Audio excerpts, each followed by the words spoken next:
My passionate girl.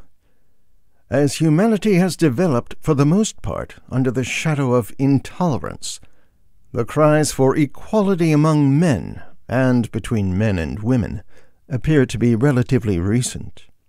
However, in the lands where I write these notes, something peculiar has happened.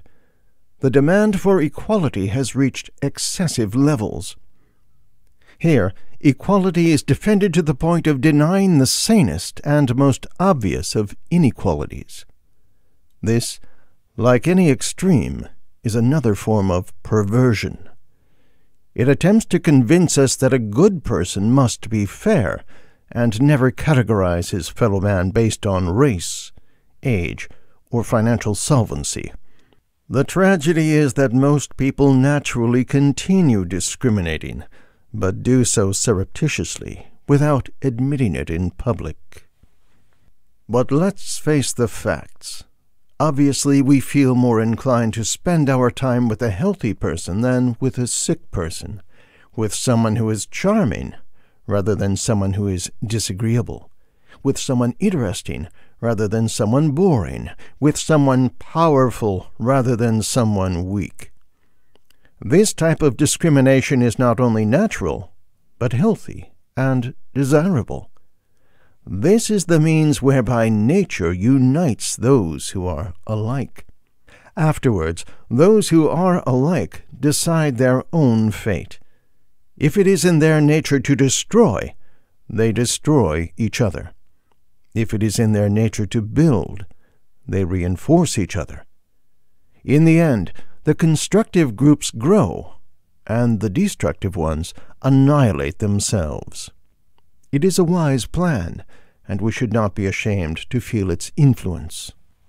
If you feel repulsion, dear girl, and if that repulsion is directed at the products of a certain nature, do not attempt to repress that feeling. Act in accordance with it. And the only sane way to act is to distance yourself from the repudiated element. Pay attention to what I tell you.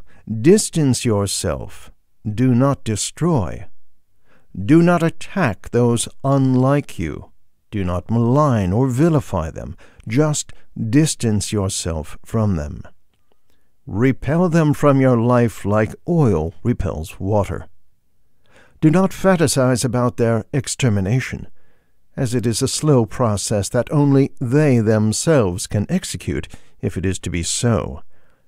You cannot even be sure that you are joining the appropriate group.